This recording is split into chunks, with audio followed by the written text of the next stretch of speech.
Como les decía recién, estoy en otro lugar de la casa porque tengo problemas de se me corta internet. Entonces, si se me llega a cortar por esas casualidades, téngame paciencia, que yo se me reinicia la máquina y vuelvo a conectarme rápido. ¿Sí? También les comentaba de que vamos bien con el curso común, está mm, más adelantado una clase que todas las demás comisiones que están en la misma semana, ¿sí? Por eso les decía que la semana que viene, entre miércoles y jueves, terminamos los más bien de dar los temas y hasta los temas que se den entre miércoles y jueves de la semana que viene se va a tomar la evaluación 3, que va a ser el primer sábado después del receso. Creo que cae, como les dije, 3 de agosto. La primer semana después del receso es toda de repaso.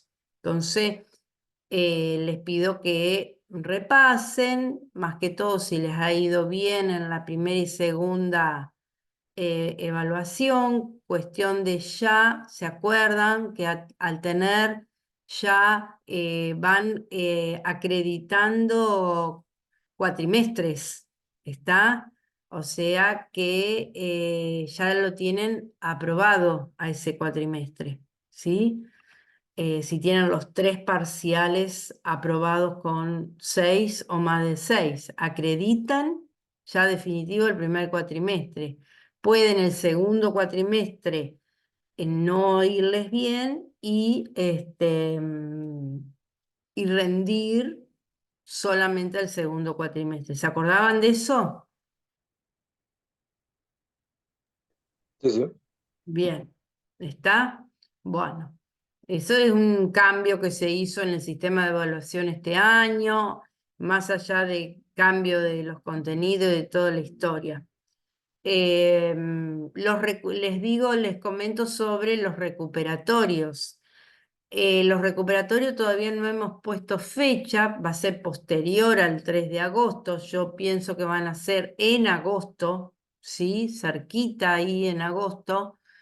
Ni bien tengamos corregido la evaluación 3 y todavía no sabemos bien si lo vamos a organizar todos un día sábado o un día de semana por grupos, por evaluaciones que se deben. Un día rinden toda la evaluación 1, otro día rinden toda la... Todavía no lo sabemos si lo hacemos en la semana, ¿me entienden? Si lo hacemos un día sábado, se rinde todo y solamente se puede recuperar un solo parcial. En el caso que a ustedes les haya ido mal en 2 parciales o en 3 parciales, cada caso particular se comunica conmigo y lo analizo, porque no le puedo decir no haga el segundo cuatrimestre, porque el segundo cuatrimestre le puede ir de maravilla y después rendir solamente lo que es primer cuatrimestre. ¿Me entienden? Bueno, vamos a comenzar. ¿Alguien tiene alguna pregunta para hacerme de eso que estuve hablándoles? No, profe. ¿No? Bueno, ¿alguna duda? Vieron que también, más que todos los de curso común, la última vez que mandé las planillas de nota, les mandé a decir que pasaran por el Departamento de Materias Básicas a ver por qué no estaban en las planillas. La gran mayoría me dicen que están anotados. Bueno, yo igual los estoy incluyendo, no en el listado oficial, sino debajo del listado que me pasa materias básicas, los estoy incluyendo a todos. Ya después veremos, a ver, porque yo no tengo una planilla, son tantos los que se han anotado en curso común que no tengo una planilla oficial que me haya mandado de curso común, ¿sí? Me van mandando de correos diciéndome fulanito de tal está habilitado para hacer en curso común. Después a los 2 o 3 días otro y así. Bueno, cada uno eh, se queda, que ya, si ya tiene esa respuesta, quédese tranquilo. Los que no han escrito, aseguren esa cuestión porque escapa de mí. ¿Está? Bueno. Eh, yo simplemente hago las planillas oficiales y las tengo con todas las notas, tratando de que todo esté lo más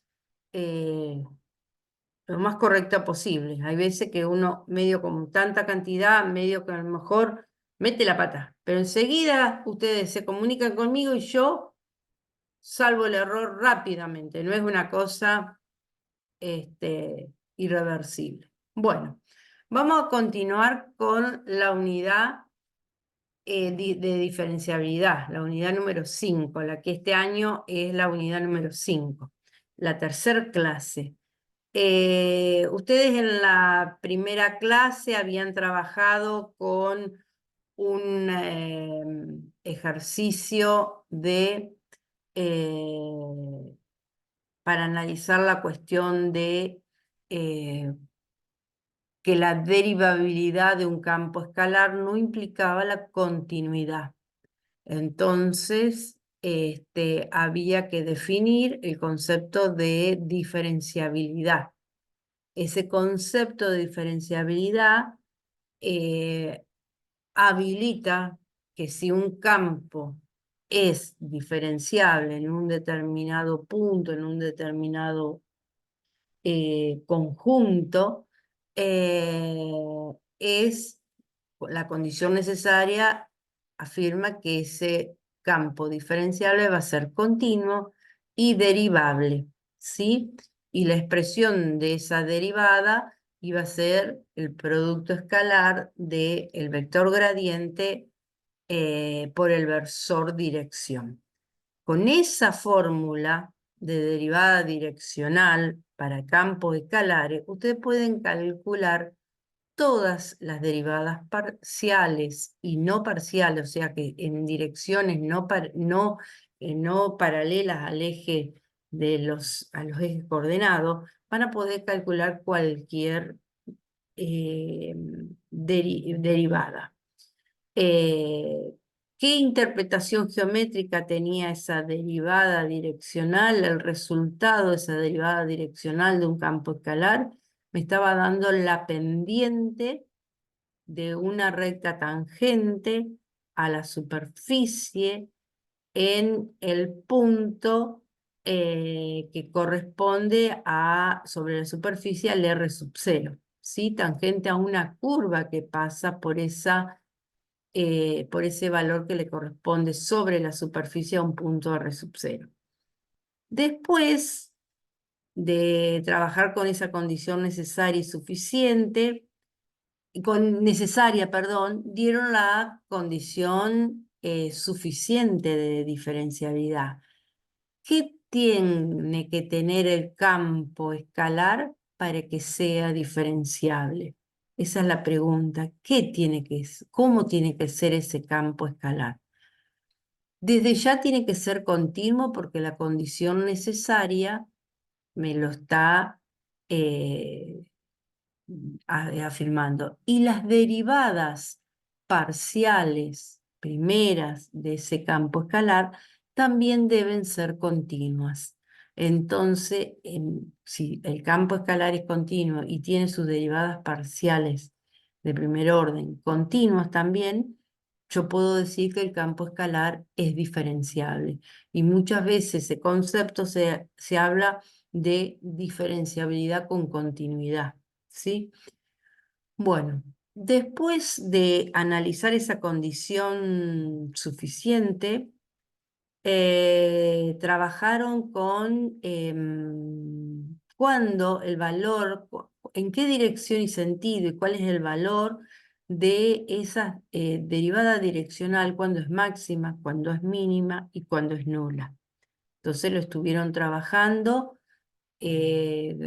que va a ser máxima cuando la dirección del versor sobre el cual voy a estar calculando la derivada direccional coincide en dirección y sentido con la dirección del sentido, perdón, que lo repetí, del vector gradiente, ¿sí?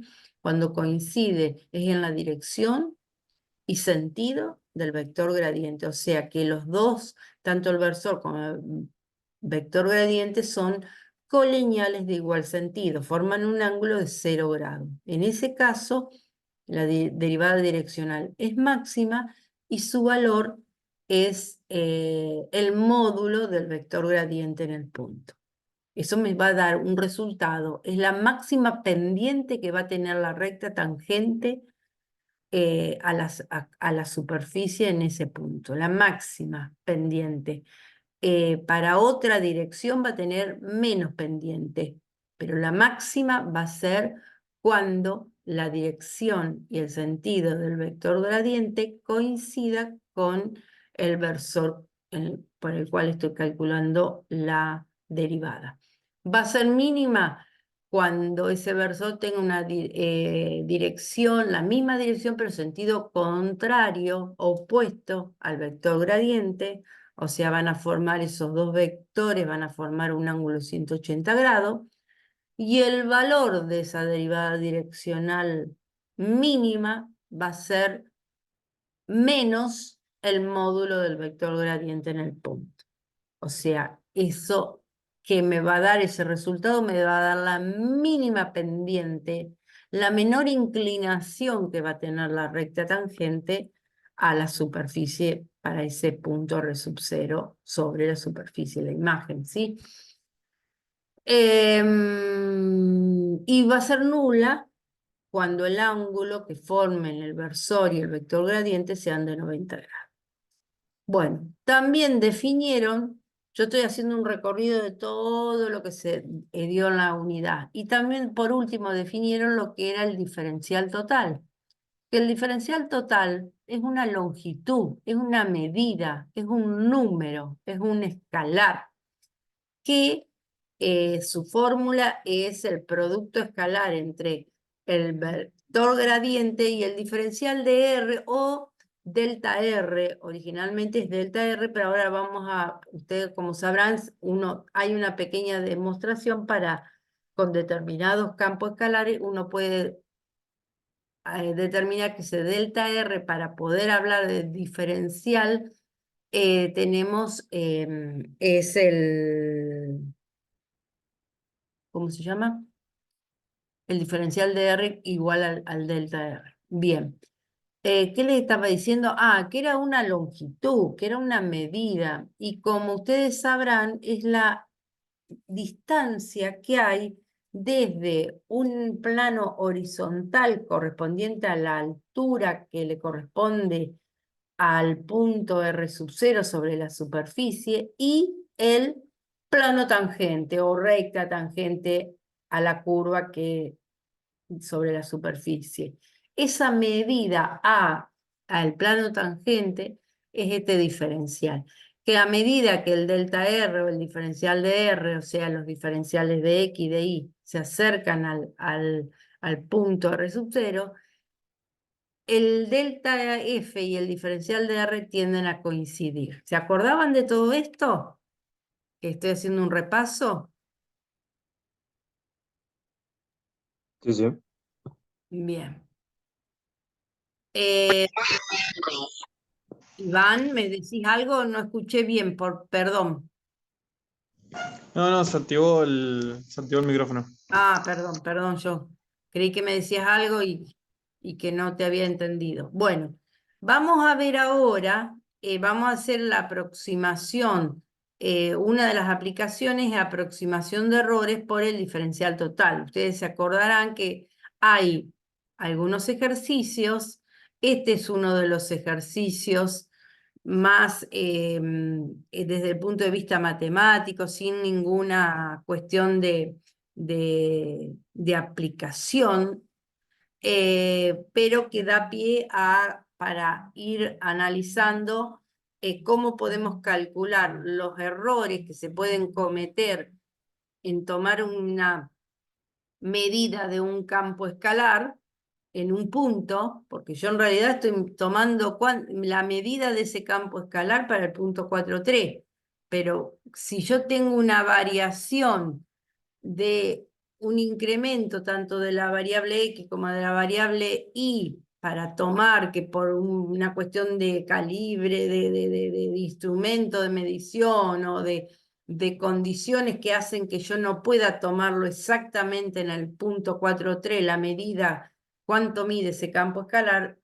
puedo llegar a tener errores, y vamos a ver que hay errores absolutos, que es directamente cuál es el error que se comete, y el error es relativo, que están relacionados con un número en relación a la unidad, sí, que en realidad es un número entre 0 y 1, el error relativo, que después multiplicado por 100 me da el error porcentual. ¿Qué tanto por ciento es el error que se comete? La diferencia con lo que pueden haber llegado a ver, esto se da mucho en el cursillo de ingreso, ¿sí? Pero nosotros lo estamos utilizando, estamos haciéndolo a ese cálculo utilizando el concepto de diferencial total.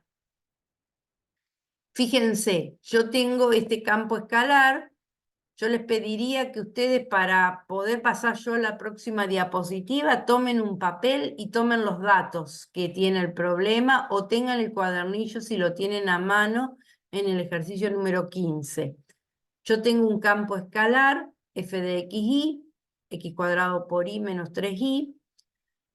Yo hoy voy a trabajar poco, no voy a trabajar nada, no poco, nada en el pizarrón, porque les vuelvo a repetir, para los que se sumaron ahora, estoy en otro lugar de la casa por problemas de que se me corte internet.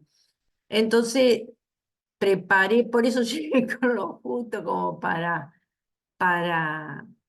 mandar el link de la reunión y todo, porque estaba dele agregarle y modificar la presentación para que me quedara más completa para poder trabajar las resoluciones. Entonces, les decía, yo tengo un campo escalar, f de xy, hay que calcular el incremento total de la función, o sea, el delta f, ¿sí?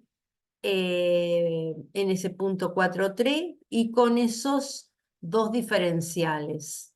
La variable x yo va en vez de incrementar un 0,01 unidad de longitud, es en defecto la medida que se está tomando con respecto a la variable x, y en exceso viene a ser la variación con respecto a la variable y. Entonces nos pide que evaluar los errores absolutos y errores relativos. Bien, paso de hoja.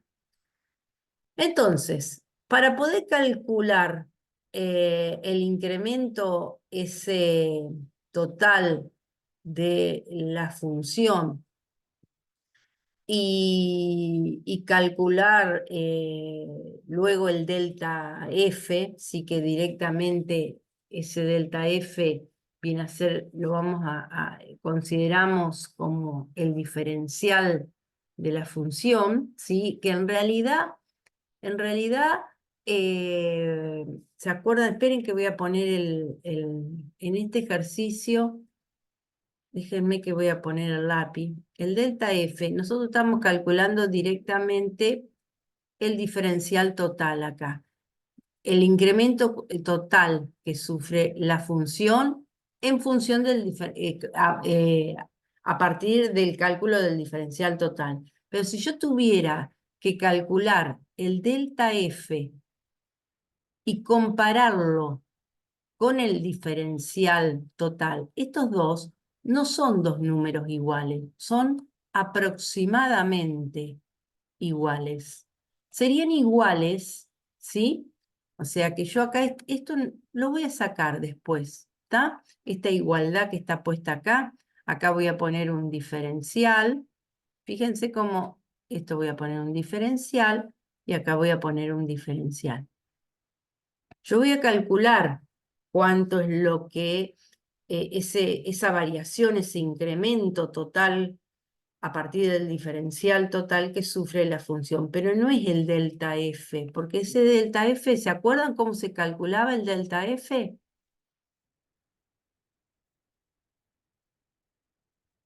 ¿Cómo se calculaba el delta F para el valor exacto? El diferencial total, sí, es el gradiente de la función escalar el diferencial de R, pero ¿y el delta F? ¿Cómo se calculaba?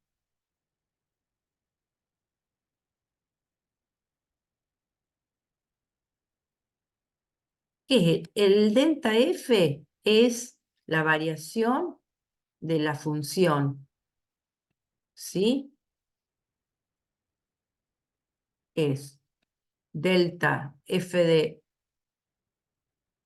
R, esperen que no encuentro la goma, F de R, ay, ¿qué pasó? Se me fue, esperen que hice desastre. F de R menos F de R sub 0. Eso es el delta F. Eso es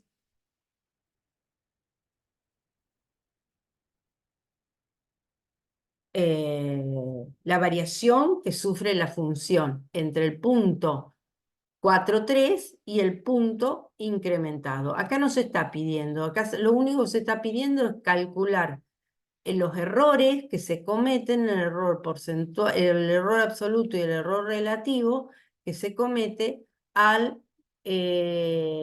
variar la medida de la X y de la Y, ese valor, y aplicando a partir del diferencial total. Entonces, ¿qué es lo que hacemos? Calculamos el diferencial total como esto y esto vienen a ser las dos derivadas que son el vector gradiente, ¿sí? Multiplicado ese vector gradiente, tienen ustedes el campo escalar ahí a mano, verifiquen que esté bien esas dos derivadas parciales, escalar el diferencial de R. Y el diferencial de R, ¿a qué es igual? Al diferencial de X, diferencial de Y. Entonces, ya resuelto ese producto escalar, me queda esto. Si calculamos el diferencial total, porque se acuerdan que yo les dije que en realidad ese diferencial total me está dando una longitud, una medida, una diferencia de altura que hay, que es lo que viene a ser el incremento total de la función, pero medida a partir del diferencial total, no a partir del delta F. Entonces, si yo reemplazo todos los valores, me da 0,02. Con esto, este valor es lo que se llama, este resultado es lo que se llama error absoluto. Este es el error absoluto aproximado por el diferencial, ¿sí? Que es lo que está acá, con el diferencial. Directamente el resultado del diferencial es lo que me está dando el error absoluto. Después, el error relativo es dividir ese error absoluto por el valor de la función en el punto 4,3. ¿Tá? Entonces, ahí el resultado de ese cociente me va a dar lo que yo les dije, un número entre 0 y 1. Siempre es un número entre 0 y 1. Que no tiene unidad, no tiene nada. ¿Por qué no tiene unidad? Porque el error absoluto se medía en centímetros o metros, unidad de longitud. El valor de la función en ese punto también se medía porque la X y la Y representan medidas de longitud, ¿sí? Están en la misma unidad, entonces se simplifican y esto es sin unidad. Entonces, pero tiene un valor muy grande porque si yo lo multiplico a ese valor por 100, al error relativo lo multiplico por 100, me da el error relativo. O sea que al calcular el valor, al variar, ustedes tienen, por ejemplo, fíjense que yo les voy a hacer acá una interpretación de lo que no tengo ni idea cuál es la gráfica de ese campo. Pero supongamos que nosotros tenemos el punto, este es el punto 4, 3. Creo que era 4, 3, ¿cierto? Sí, 4, Sí, 3. profe. Entonces, si yo tengo ese punto 4, 3, ahí, por ejemplo, si yo tengo acá una superficie, acá esto me va a dar me va a dar un determinado valor. Pero, ¿qué pasa? Yo no tengo ese valor exacto del valor de la función en el punto 4,3. ¿Por qué no tengo? Porque cuando mido ese valor de la función, cometo errores. Errores en la posición de X y en la posición de Y. Entonces fíjense que el valor del diferencial de X era un número negativo, o sea que es un poquito antes del 4, y el valor de la Y era un número positivo, un poquito más por acá. Quiere decir que en vez de tomar la altura, la medida, esta que correspondía al 4,3, estoy tomando la otra que corresponde al punto incrementado. Entonces, esa modificación, ese error que cometo al tomar las medidas, hacer esto de calcular los errores, me está diciendo que tanto por ciento es el error que cometo. ¿Lo interpretaron a este ejercicio? Yo lo voy a arreglar y le voy a sacar algunas cositas que tiene por ahí que no me gusta que queden porque puede dar lugar a confusión. ¿Está? ¿Alguna pregunta? Mientras borro. Bien.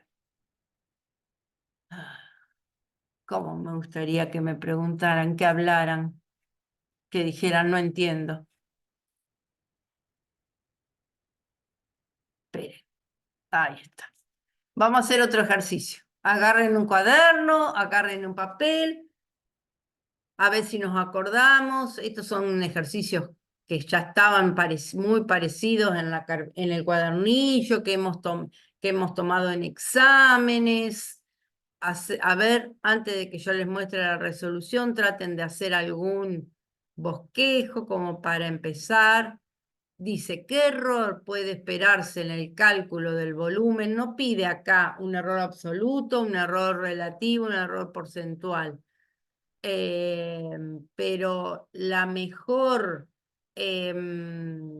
medida que me da cuenta de qué error, muchas veces el error porcentual, qué tanto por ciento se va a cometer de error, ¿sí? El error absoluto también, que puede ser, me puede dar positivo o me puede dar negativo, calculado a partir del diferencial total. Si es positivo, un resultado positivo me va a dar que el error que se comete es en exceso, y si me da negativo, que es en defecto, que estoy midiendo menos de lo que en realidad es la medida. Bueno, a ver, empiecen a hacer algún bosquejito de este ejercicio.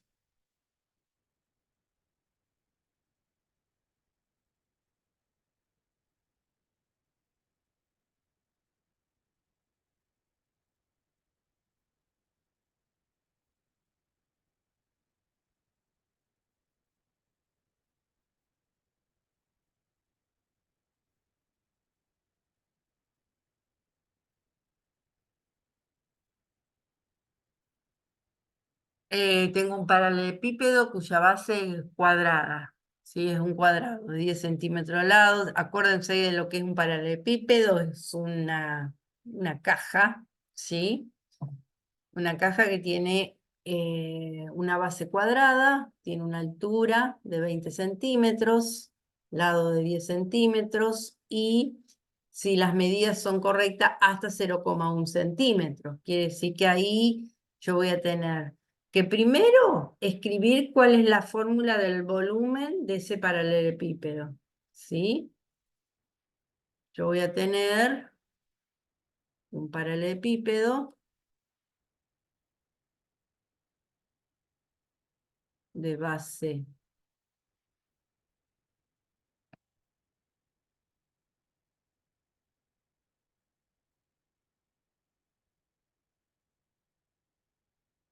me quería hacer la que me salían bien los dibujos y ahí justo cuando lo iba a decir se me fue para cualquier lado la línea.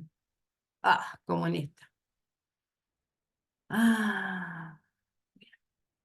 Vamos a hacerlas de nuevo estas dos. Mientras ustedes van haciendo, yo voy.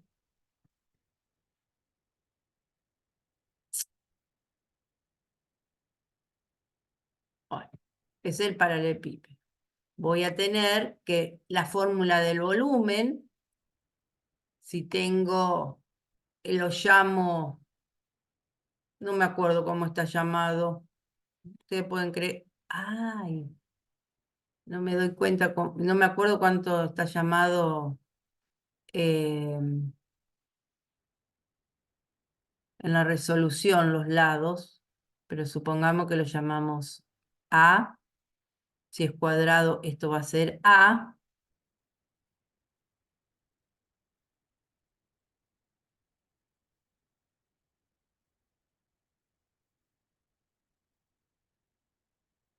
Y esto H. ¿Cuál sería la fórmula? A cuadrado por H. A cuadrado por H. Bien. Entonces, para calcular el error, yo tengo como datos la medida de la variable A, que es de 10.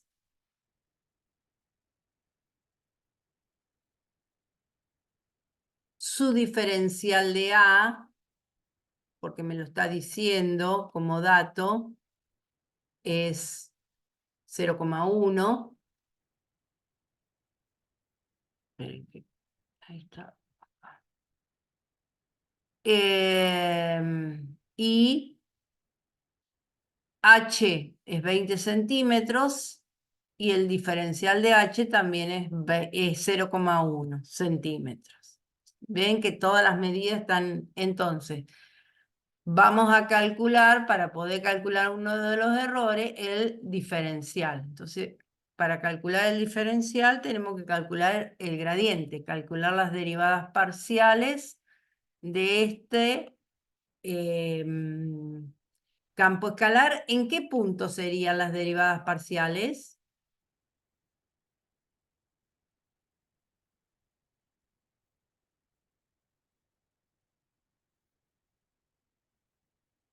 ¿Cuál es el punto en el cual se va a calcular? Hoy en el punto 4,3. Acá, ¿cuál es el punto donde se va a calcular ese vector gradiente?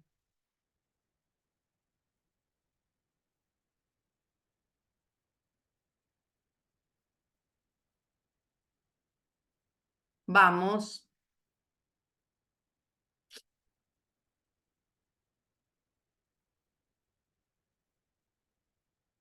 Hoy no están la gente que me responde siempre. Vamos, Diego. ¿Cuánto vale el punto? Diego está. Vamos, Diego. Iván. Después, ¿quién? Lautaro. ¿Están? No, no sé, profe. No me acuerdo. El punto era En el el valor punto de A, AH. claro, el valor de A, que es 10, y el valor de la otra variable, que es 20.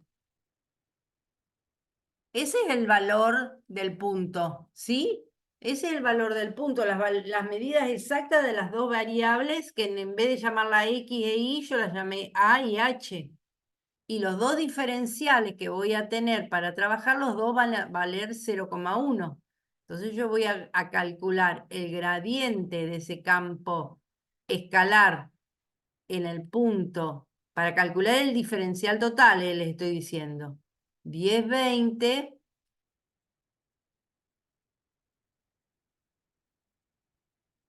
Yo en vez de mostrarles la resolución, ahora después borro todo y se las muestro por el diferencial de R, que el diferencial de R es 0,1, 0,1. Punto. Son los dos diferenciales que corresponden a esas dos variables. Eso es el diferencial total. Entonces, para poder calcular el error, cualquier error, este diferencial total vendría a ser el error absoluto. ¿Está? Entonces, a ver cuánto les da este resultado. Calculen el vector gradiente, hagan después el producto escalar, y después yo les muestro un poco más de resolución. Pero trabajen porque si no, ¿me entienden? De esa manera van, aunque sea en un papel cualquiera, lo van haciendo.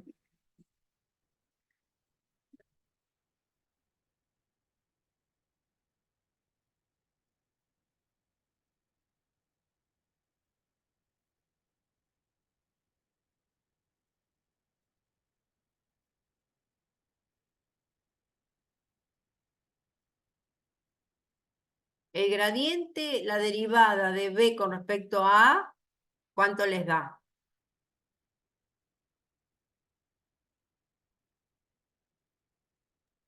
La derivada de... 2 por A por H. Exacto, 2A por H. Esa es la derivada del campo con respecto a A. Después reemplazan la A por 10, la H por 20 y le da un número. Y después tienen que hacer la derivada de B con respecto a H, que les va a dar...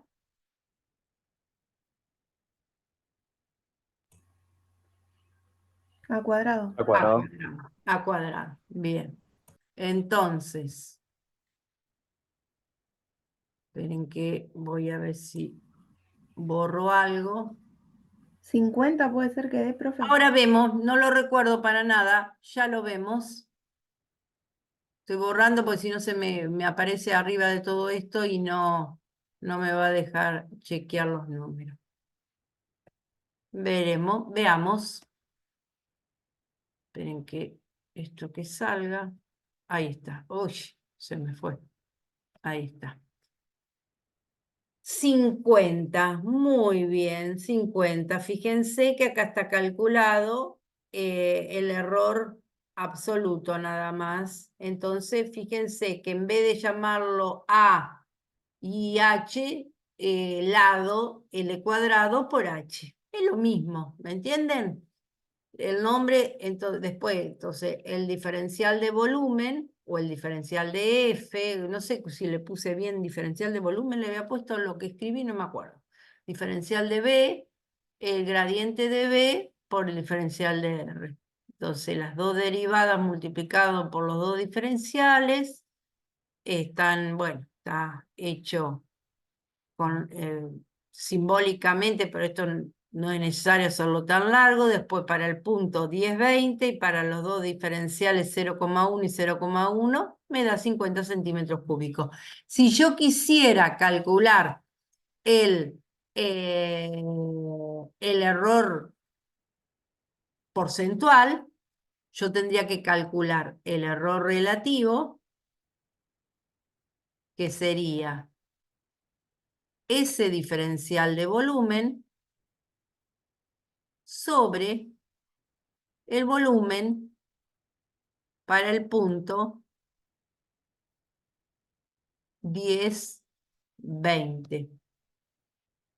Que me daría, ¿cuánto? A ver, me ayudan a hacer las cuentas. Me daría,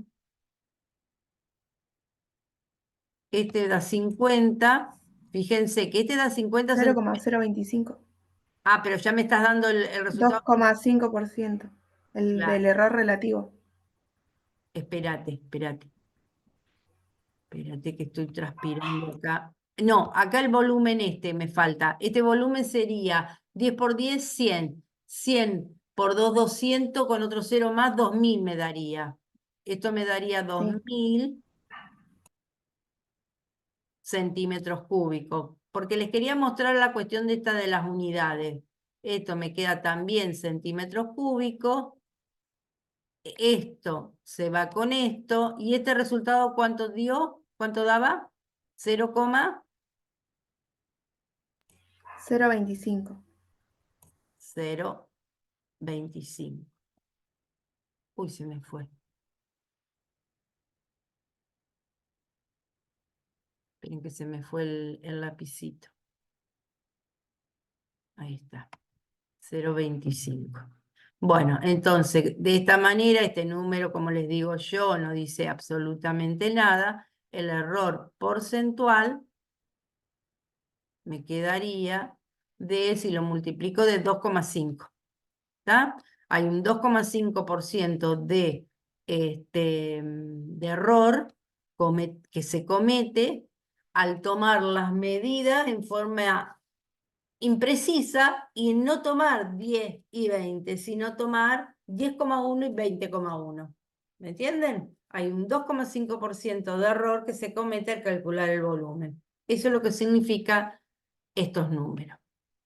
Bien, vamos a borrarlo. Total, después en el video todo esto queda, por más que no esté. En el video queda. ¿Vuelven a mirar los videos? Sí, Sí, profe. sí. Bien, hay mucha gente que me dice que los mira mucho. Bueno. Acá hay otro parecido, pero en vez de para el epípedo es un cono circular recto. Que acá está la cuestión de esto de, ustedes saben que una derivada, ¿sí? Me está dando una rapidez de cambio, una velocidad de cambio. Este diferencial total que se calcula a partir de las derivadas que me aporta el vector gradiente, me está mostrando una variación, lo que varía, lo que se comete de error al calcular algo. Entonces, por eso se puede hablar de la velocidad de variación, ¿sí? Porque acá ¿por qué se habla de velocidad? Porque las medidas con que se está mostrando o dando como referencia lo que los incrementos es que se incrementa 5 centímetros por segundo. O sea que es como si fuera una máquina que está tomando o fabricando, por ejemplo, unos clavos o unos conitos, como en este caso, y tiene determinados errores en la altura, que dice que la altura disminuye 5 centímetros por segundo y el radio que de 30 va aumentando con una velocidad de 2 centímetros por segundo a medida que va trabajando la máquina. Entonces, por eso me pide cuál es la velocidad. Por eso habla de velocidad, porque las unidades de los diferenciales están medidas como velocidad, dadas como velocidad. Entonces, el cono, la fórmula, fíjense que ya se los explico directamente, porque acá la dificultad más grande, ¿cuál es? Es que recuerden cuál es la fórmula para escribir la ecuación del cono. ¿Se acuerdan que el cono yo siempre les digo que es la tercera parte de un cilindro que tiene la misma base? Entonces, si ustedes tienen que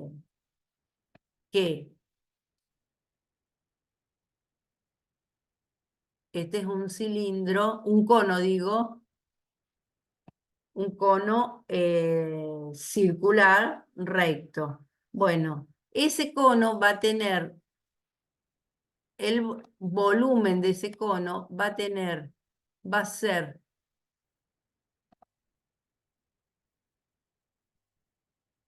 la tercera parte del volumen que tiene un cilindro con la misma altura y el mismo radio, ¿sí?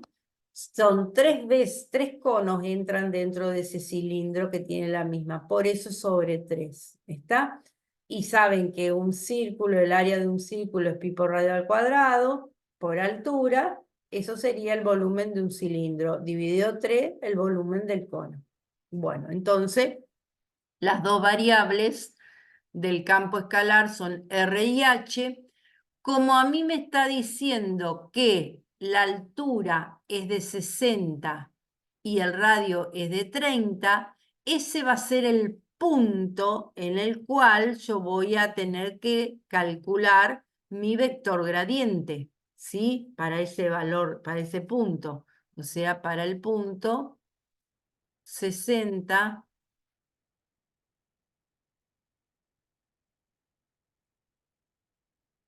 30. Entonces, y los diferenciales, uno va a ser disminuye, o sea que es menos 5. ¿Menos 5? Sí, con la unidad que no la pongo acá. Y el otro diferencial aumenta, o sea que va a ser de 2 centímetros por segundo. Estos son datos que ustedes tienen que identificar. Tanto, lo primero que tienen que hacer es escribir la fórmula, identificar cuál es el punto, las medidas exactas de donde van a tener que calcular el gradiente y cuáles son los incrementos que sufre la variable. Incremento o las variaciones que sufre la variable. Puede ser en exceso o en defecto lo que se está midiendo. Entonces, se calculan, a partir de esta fórmula se calcula el diferencial del volumen como el producto escalar entre el gradiente y el diferencial de R. Acá ya están hechas las derivadas. Acá se vuelve a escribir todo. Bueno, acá son los dos diferenciales y acá se está... ¿por qué se pone sobre T acá? Porque en realidad acá los diferenciales, las medidas, diferencial de R y diferencial de H, son medidas, son longitudes. Entonces, si yo cuando reemplazo estoy poniendo cada uno de los... acá sí, radio. El diferencial del radio y el diferencial de H lo estoy poniendo sobre una unidad de tiempo, en realidad estoy poniendo de esta manera. No necesariamente ustedes lo tienen que, directamente pueden poner diferencial de R, diferencial de H. No, no vamos a tanta, acá está rigurosamente porque está hablando como velocidad, pero no necesariamente la notación esa ustedes la tienen que hacer exacta. Y nada, después que lo que está hecho, reemplazado los puntos B, la R por 30, la H por 60, no, al revés. La H es 30 y la R es no, estaba bien, altura 60 y R 30. Y nada, están hechos los cálculos y recuerden de poner siempre, dejarlo, si es con pi, dejarlo en función de pi. ¿Por qué? Porque esto es inclusive por la cuestión de propagación de error. Esto es el error absoluto. Si ustedes tienen que calcular los otros errores, al reemplazar pi por el 3,14, están cometiendo errores para después reemplazar este resultado para calcular el error relativo. Y después el porcentual influye muchísimo. Entonces, siempre conviene dejarlo en función de pi. ¿Quedó claro? ¿Alguna duda mientras borro?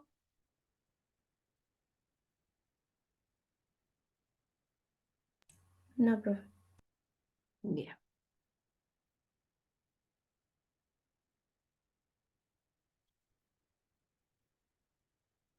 Bien. Vamos a otro ejercicio. Creo que ya empezamos con las aplicaciones.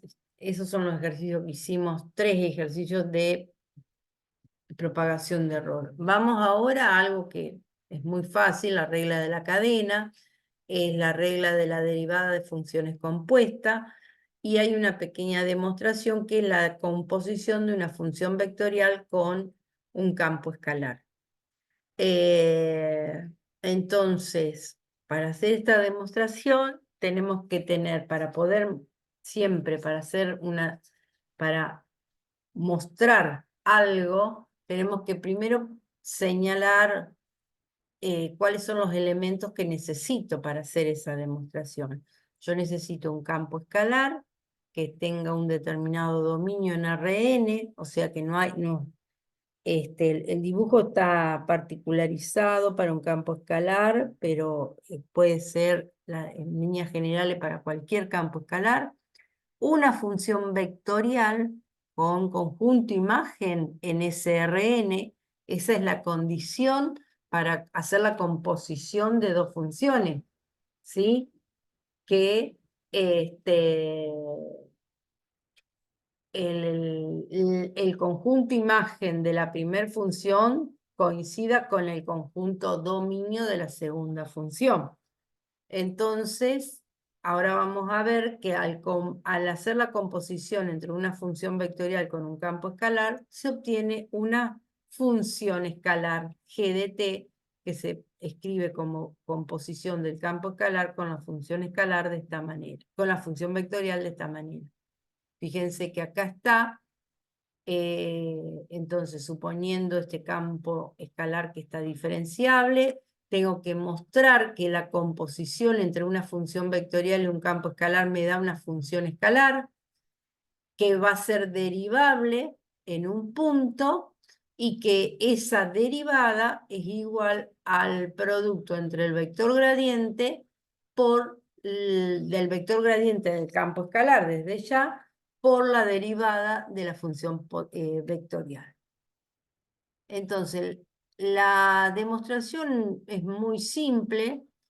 Este es el gráfico, con poner una función vectorial que va desde un dominio en T a un conjunto imagen en R3, en este caso, me da este punto T sub 0, me va a dar este punto R sub 0 como imagen acá en R3, y después tengo un campo escalar aplicado a partir de este conjunto en R3, que como es un campo escalar voy a obtener un único número, un valor de una H, por ejemplo, una U, un escalar voy a obtener.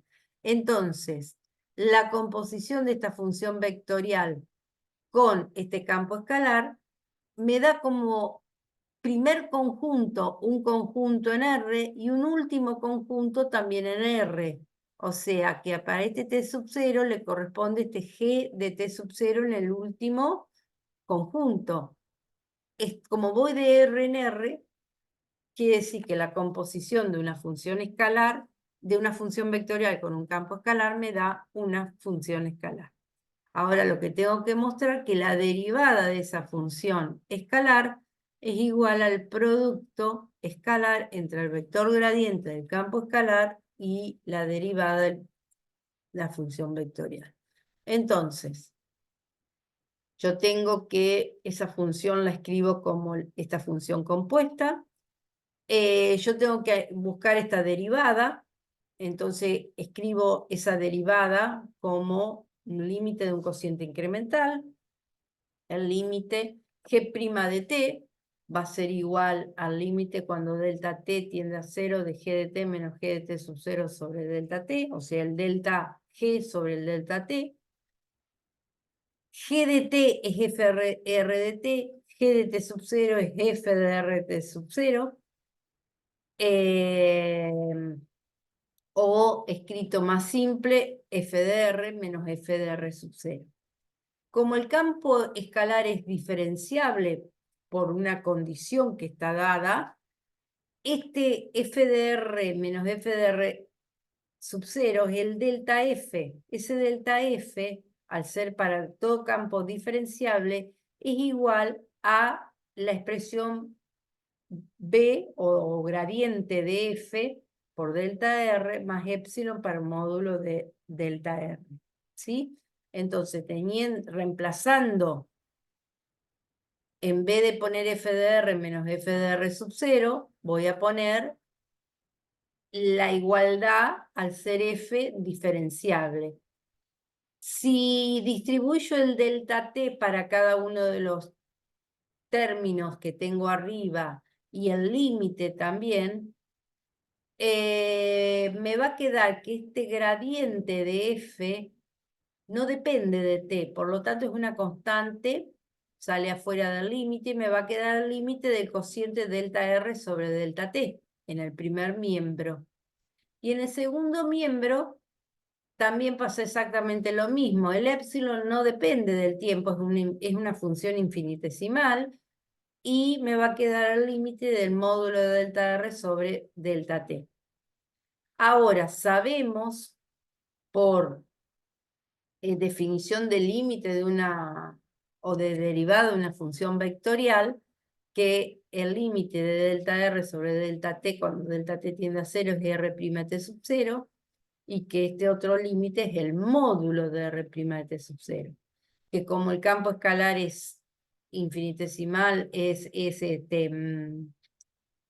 no depende, y además épsilon es una constante y vale 0, porque es un infinitesimal, este límite vale 0, que ya directamente se podría haber puesto 0, cuando delta t tiende a 0. ¿Qué me queda? Este segundo término se me va, porque ya me da 0, el límite de épsilon, o épsilon es igual a 0, cuando delta t tiende a 0. Entonces directamente me queda el primer término. Y el primer término era el producto escalar entre el vector gradiente y este límite habíamos visto que era la derivada de la función vectorial. Y ahí muestro que la derivada de esa función escalar en el punto t sub 0 es igual al producto escalar, que era lo que se quería mostrar. ¿Está? Esta es una demostración que no se la tienen que estudiar de memoria, sino que tienen que saber entenderla por las dudas uno le pueda preguntar de alguna parte y justificarlo por qué es lo que es, ¿me entienden? Bueno, ¿se acuerdan de los ejercicios? ¿Cómo se hacían?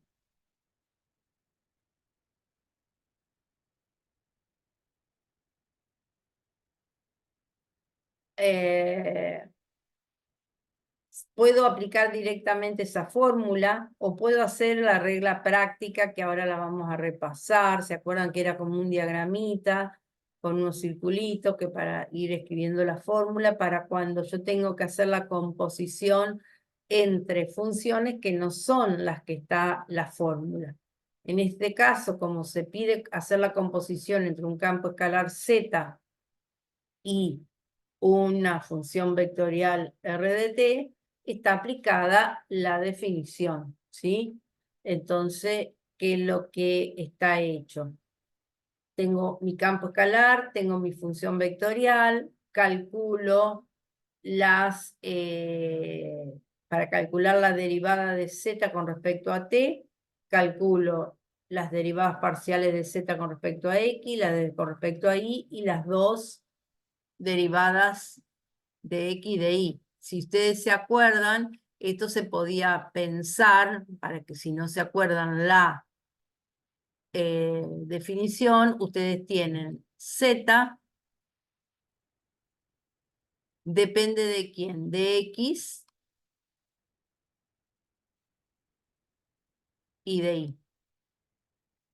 Ya al tener que una función que dependa de dos variables, yo acá voy a tener las derivadas parciales, la derivada de z con respecto a x, o z de x podría haber puesto directamente. Espere que, a ver si lo borro. ¿Dónde estaba esto? Acá.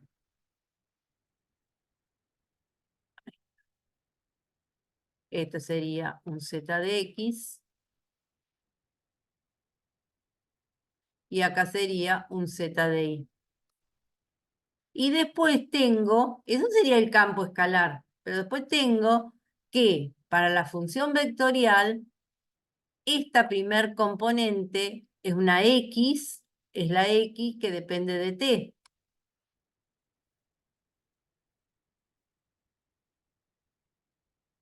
y esta es una y que depende de t. Entonces, cada una, la x, no depende de dos variables, depende solamente, entonces cuando yo escriba su fórmula voy a hacer x', la derivada de x con respecto a t. Y acá también la y depende solamente de t, entonces voy a hacer y'. Por eso está, para hacer la derivada de z con respecto a t, que es lo que me está pidiendo, porque me está pidiendo en realidad eso, derivar z con respecto a t. Uy, se me fue con respecto a t. Entonces, eso va a ser la derivada de z con respecto a x por x', que es esto que está acá, más la derivada de z con respecto a y por y', que es lo que está acá. Acá lo que tienen que cuidar es hacer bien las derivadas. Y punto. Una vez que llegaron a esto, como a mí me está diciendo que derive z con respecto a t, yo la x y la y la tengo que hacer desaparecer.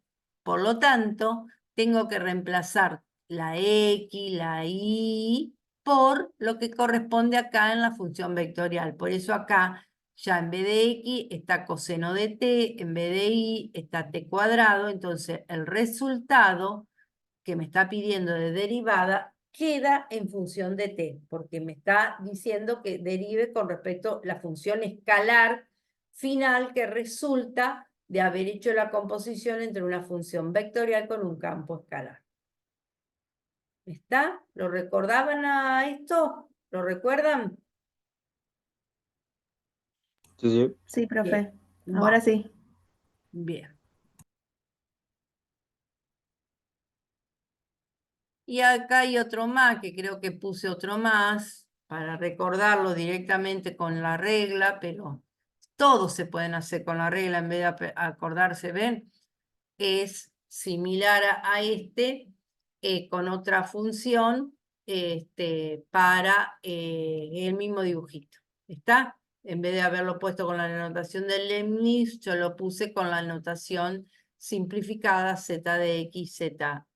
Acá, lo importante, estos son ejercicios recontra pavos, por no decir una mala palabra que no corresponde que diga. Sí, son ejercicios re pavos. Pero ¿qué pasa? Se equivocan en derivar. Acá nadie les pide que saquen factor común, como está acá en el enunciado. Si no quieren sacar factor común y lo quieren dejar sin sacar factor común, mientras que lo estén derivado correctamente, está de 10. ¿Está? Bien, sigamos con otra cosa. Lo último que vamos a ver hoy es también algo que es muy sencillo, que es la interpretación geométrica del vector gradiente. Ustedes saben que nosotros en la unidad número 4 lo habíamos definido al vector gradiente como aquel vector formado por las derivadas parciales en un determinado punto. Y no habíamos hecho la interpretación geométrica, ¿sí? No habíamos hecho la interpretación geométrica. Bueno, ahora estamos viendo que la posición que tiene ese vector gradiente siempre es perpendicular a la superficie de nivel, porque a la superficie de nivel, porque acá el campo escalar, su dominio está en R3, ¿sí? Entonces yo voy a poder representar superficie de nivel, porque siempre el vector gradiente está en el dominio de mi función, siempre. Si yo tuviera un campo escalar que va de R2 en R, mi vector gradiente va a estar en R2, entonces no, va a ser perpendicular a una curva de nivel. Si el campo escalar está en el espacio, fíjense, esperen que les haga un dibujito. Trato de compensar que no tengo el pizarrón. Si ustedes tienen un campo escalar F que va de un conjunto A incluido en R2,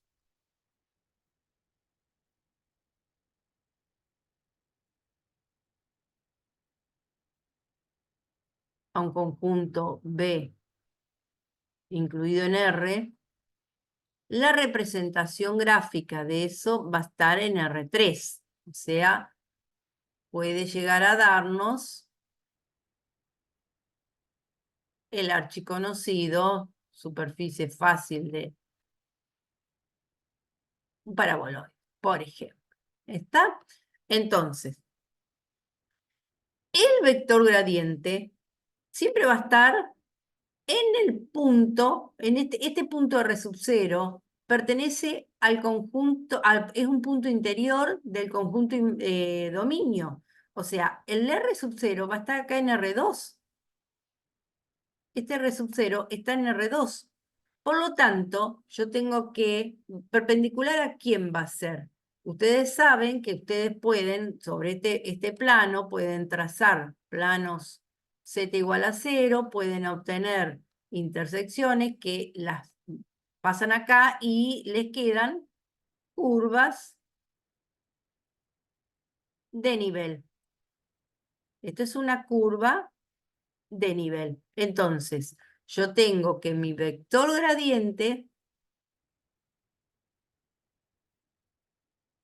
va a ser un vector perpendicular a una recta tangente. Ustedes piensen que esto es bien tangente.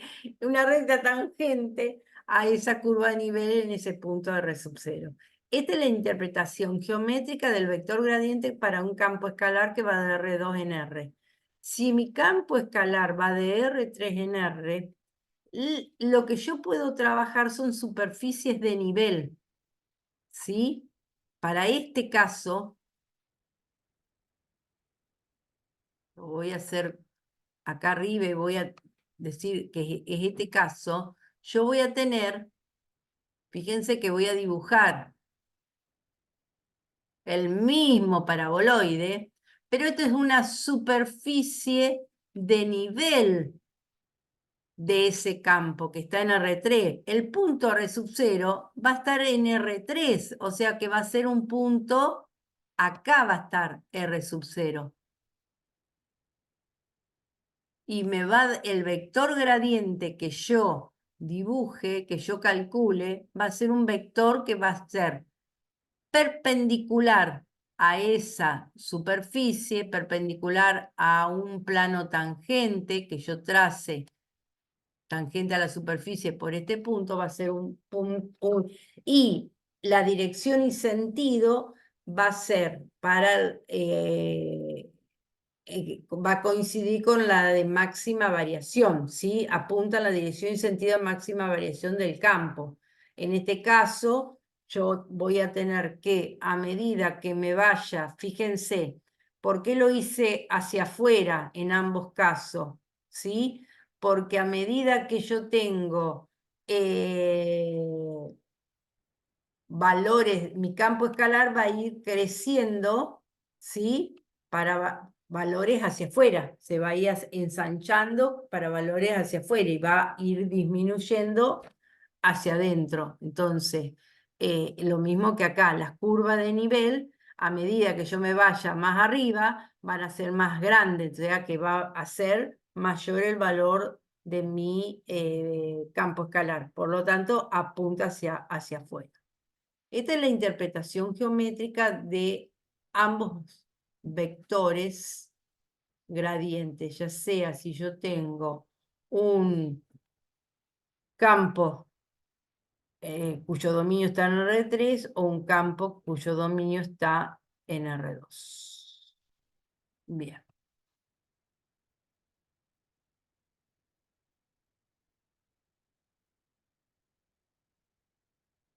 Bueno, acá está eso que yo había dibujado, esto, lo que me está simbolizando, ven, esta viene a ser una superficie de nivel. Acá esto es una superficie de nivel. Está igualada, el campo escalar de 3 variables está igualado, esta es una constante, es la fórmula de superficie de nivel. Entonces, el punto R sub 0 está sobre la superficie. Entonces, el vector gradiente, en este caso, está al revés, puesto al revés a lo que yo dibujé, el vector gradiente va a apuntar hacia afuera, porque a medida que, ¿sí? Bueno, entonces acá, ¿qué dice? Consideremos el campo escalar, que va de R3 en R, diferenciable en R sub 0, una superficie de nivel S, de este campo escalar para el nivel K, R sub 0 pertenece a S, y una curva regular que pasa justo por R, que es esa curva es una curva en el espacio, me está dando, es la ecuación de una función vectorial de parametrización R de t que pasa por R sub 0, y está en la figura. Bueno, entonces, esperen que voy a borrar todo esto que dibujé, y vamos a pasar a la próxima figura. Entonces acá en la próxima figura es toda la interpretación que yo ya se las he adelantado. Esperen que no me pasa. Entonces dice, esperen que la barra del zoom. Además, consideremos que R sub 0 es la imagen de un valor de T sub 0. Entonces R sub 0 es R de T sub 0. Recordar y graficar qué posición particular tiene el vector R' de T sub 0. Ese vector, ¿cómo va a ser? ¿Qué posición va a tener ese vector R' de T sub 0?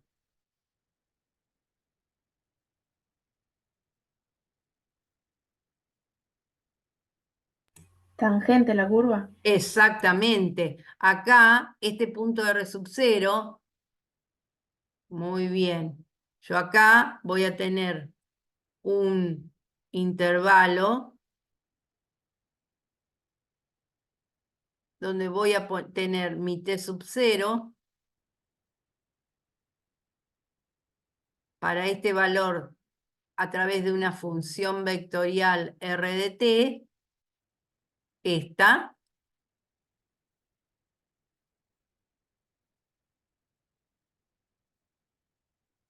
yo obtengo este punto, o que cada punto, todos estos puntos me van a ir dando una curva. Entonces, si yo busco R' de t, me va a dar un vector tangente a la curva. Ese R' de t es tangente a la curva, ¿sí? Puede ir para un lado, para el otro, de acuerdo a la orientación de la curva o el sentido de crecimiento que tiene T. Eso después lo vamos a ir viendo. Entonces, esperen que voy a pasar de nuevo a la otra hoja. Entonces dice, como C está incluido en S, o sea, la curva está contenida dentro de S, todos los puntos de esta sobre la curva también están sobre la superficie. Por lo cual, además de verificar que la ecuación R de t, también verifican la ecuación de la superficie. Entonces, componer una función vectorial con un campo escalar y obtener una función escalar, llamémosla, bueno, esto es lo mismo que estuvimos haciendo hoy, igualar la expresión y concluir. Fíjense que lo tengo hecho acá. Entonces, como dijimos, ¿cómo resulta ese R' de t? Resulta tangente a la curva C. Componer una función vectorial con un campo escalar, me va a quedar un g de t, que en este caso va a ser igual a una constante, porque habíamos hecho f de x y z igual a una constante. Este R de t tiene la x, la y y la z, entonces el f de x y z era igual a una constante. Si g de t es igual a una constante, su derivada vale 0. La derivada de g va a valer 0. O sea, g' de t sub 0 vale 0. Si esa derivada de esa función escalar, que habíamos visto que era la composición de un campo escalar con una función vectorial, habíamos mostrado que era igual al producto vectorial del gradiente por R' de t, estos dos, g' de t sub 0 lo escribo como ese gradiente. Como habíamos visto nosotros que ya g' de t sub 0 me daba 0, significa que ese producto escalar va a valer 0. Y si el producto escalar entre dos vectores me da 0, significa que esos dos vectores son perpendiculares. Entonces nosotros ya habíamos visto que el R' de t era tangente a la curva. Y ahora vemos que el gradiente es perpendicular a R' de t. Entonces significa que el gradiente es perpendicular a la superficie. ¿Está? Bueno, vamos a hacer unos ejercicios. A ver que voy a borrar esto. Este es fácil. Hallar las componentes del vector perpendicular, hallar las componentes del vector gradiente. ¿Sí?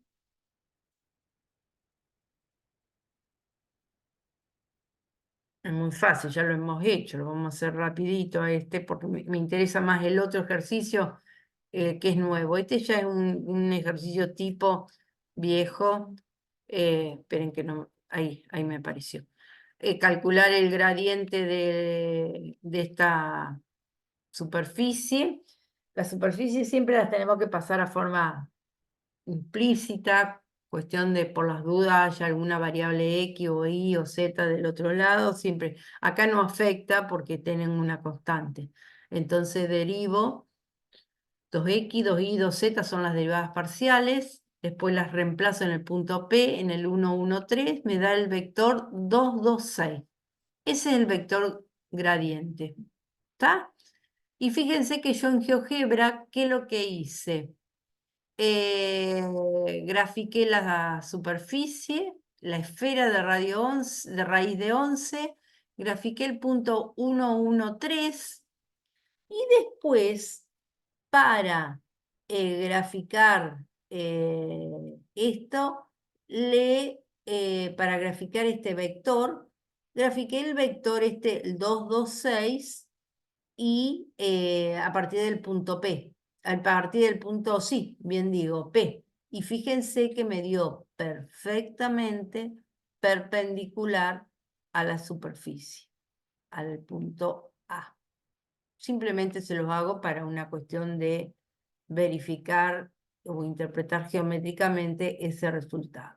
Este es muy fácil. Vamos a este último ejercicio que les doy un ratito para que, a ver, piensen cómo hacerlo. No es complejo, no es complicado, pero quiero que lo piensen un ratito. Es el último ejercicio que hacemos hoy.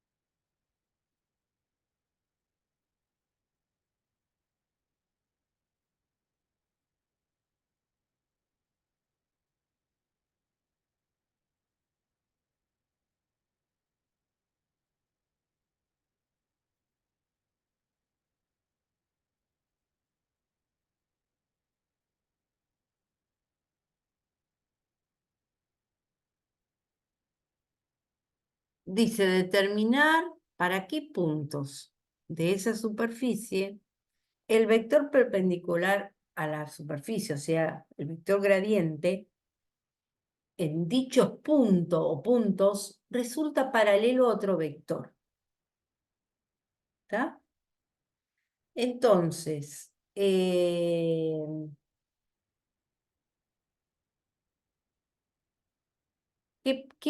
¿qué harían primero que todo? ¿Qué calcularían?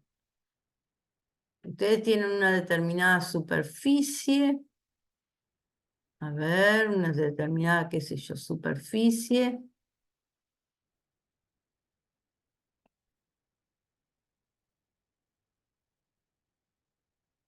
Y tengo que buscar puntos de esa superficie, no sé cuáles puntos, ¿sí? De manera tal que el vector gradiente en cada punto, como es perpendicular a la superficie, va a ser distinto. ¿Me entienden? Entonces, yo tengo que buscar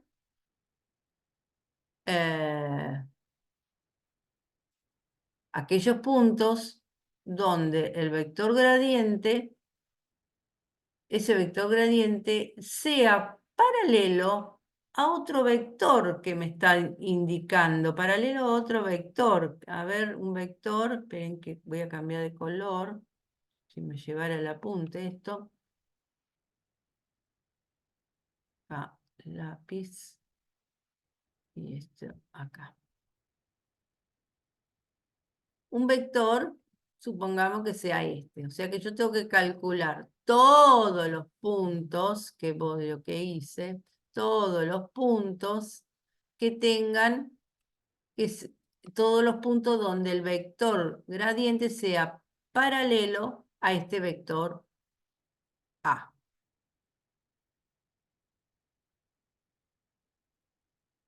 ¿Cómo lo harían?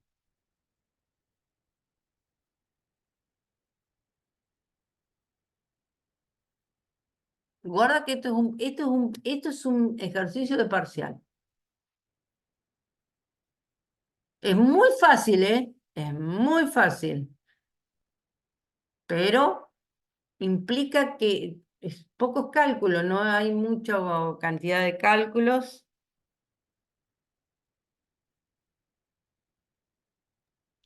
Primero calcular el vector gradiente.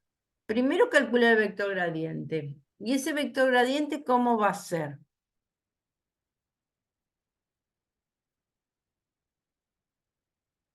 Paralelo a ese otro vector. Paralelo al vector A. Paralelo al vector A. Entonces, ¿qué podrían hacer para poder encontrar aquellos valores? Un producto vectorial. Si vos haces un producto vectorial, vas a encontrar un vector perpendicular. No va a encontrar coordenadas de puntos, valores de la X y de Y. Vas a obtener otro vector perpendicular si vos haces un producto vectorial. ¿Sí? Yo quiero encontrar los puntos donde este vector gradiente sea paralelo a este otro que está acá. Estos dos sean paralelos. Va a haber a lo mejor varios puntos, otro de este otro lado, ¿sí? Que sea también paralelo, ¿sí? Entonces, si son paralelos, ¿se acuerdan de álgebra y geometría analítica? Y que las componentes de los dos vectores eran iguales o coincidían o múltiplos, ¿sí? Entonces, Sí. ¿se acuerdan de eso para que dos vectores? Entonces, ¿qué es lo que hago? Fíjense, es muy sencilla la resolución. Esperen que arranque esto. Entonces, yo calculo el vector gradiente y lo igualo directamente a ese otro vector que me da. ¿Sí? Lo igualo, porque como son vectores paralelos, creo que la razón entre las componentes me tenía que dar el mismo número. ¿Se acuerdan de eso? Entonces, yo lo igualo a al vector dado, al 14, 0, menos 1. Entonces, hago componente a componente. Digo, la primer componente del vector gradiente, 2xy más 2 más 3y, va a ser igual a 14. La segunda componente, x cuadrado más 3x, va a ser igual a 0. Y la tercera componente, ambos tienen igual a menos 1. ¿Por qué me da la tercera componente menos 1 del vector gradiente? Porque se acuerdan lo que les dije, que hay que pasarlo a forma implícita. En el otro no pasaba nada porque era una constante, pero en este es la z. Entonces, hay que pasarlo a forma implícita, porque esa superficie, ¿sí? Fíjense, el vector es una superficie de nivel, ¿sí? Y el vector gradiente va a estar en R3 y el vector está en R3 al que es paralelo. Entonces, tengo que tenerla en forma implícita esa superficie para que me dé 3 componentes del vector gradiente. Eso es lo más común en equivocarse para calcular el vector gradiente. es lo más común. Ustedes tienen que analizar este dato, ¿sí?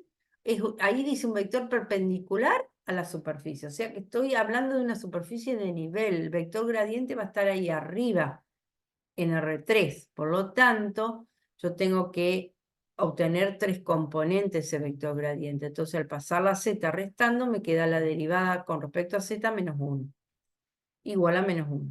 Y ahí me queda un sistema de 2 ecuaciones con 2 incógnitas que encontré, fíjense, es de fácil resolución. Yo acá empecé por esta. Le saqué factor común x y me queda x por x más 3 igual a 0. Entonces, de acá saqué los dos valores posibles de la x. Una x 0,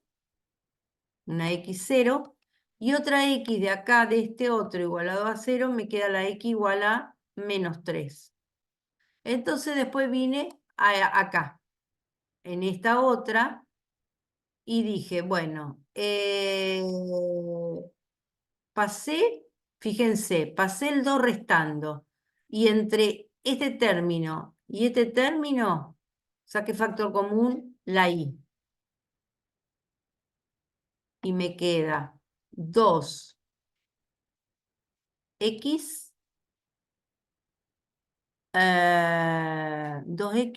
y en este me queda más 3, Sí, igual a 12.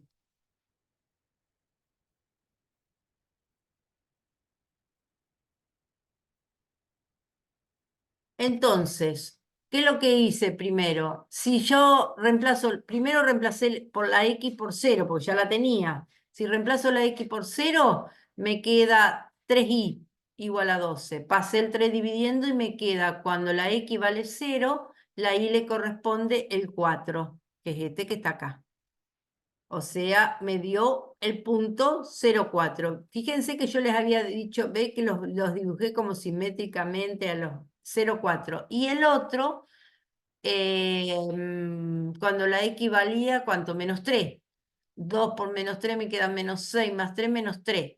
Ese menos 3 lo pasé dividiendo y me quedó menos 4. Y acá me da el otro punto para encontrar la solución. ¿Está? Y ahí encontré los dos puntos donde el vector gradiente, ¿sí?, es paralelo. Si yo lo dibujara, no lo dibujé en GeoGebra, pero se podría haber dibujado como dibujé en el otro, es paralelo a este otro vector que está acá en el espacio. Ustedes reemplazan la... esperen que acá hay un error. Me faltó, que ya lo voy a corregir ahora en la fotocopia. Miren cómo me di cuenta ahora para graficar. Me faltó el menos 1, porque son puntos en el espacio, sobre la superficie. ¿Está? Entonces me queda la x0, la y4 menos 1 de la z, y la x menos 3, la y menos 4 y menos 1 de la z. Son esos dos puntos que están en el espacio. ¿Está? Bueno, gente, listo. Vamos a... Ay, cerré esto y no borré todo. ¿Alguna pregunta? Por mí no, Lucía. Bueno. La semana que viene atiendan, el miércoles van a seguir mañana ya van a seguir con más aplicaciones, con Juan, y después la semana que viene tenemos los 2 días y ya terminamos con la unidad número 5. Los temas que hemos decidido, aparentemente, porque no llegamos con el tiempo, no creo que lleguemos con el tiempo, pero parece ser que no se van a incluir, son derivada de funciones implícitas, y extremos condicionados, que no se van a incluir en la evaluación 3, en el parcial 3. No se van a incluir porque nosotros queremos terminar de dar todos los temas antes del receso. Entonces, todos los temas que se den antes del receso son los que se van a tomar en el parcial. ¿Está? No más otro. La semana que viene la semana que viene se va a seguir avanzando y la primera semana después del receso se hace repaso. Les vamos a traer modelos de ejercicios como para hacer repaso para el parcial. ¿Está claro, gente? Bueno, Sí, Bueno, profe. Lucía. bueno, si no tienen ninguna pregunta, hola Nicolás, Nicolás Correa, a ver algún otro, Gastón Escobar, bien, Cristian, ya lo había. Bueno, igual Lautaro, Di Gracia, muy bien. Saben que tengo una memoria terrorífica. Eh, Me interesa, siempre me fijo quiénes son los presentes, quiénes son los que están presentes. Bueno, listo, chicos. Hasta la semana que viene. Un gusto. Bueno, Gracias, buen fin profe. de. Hasta luego. Chau, chau. Chao, chao.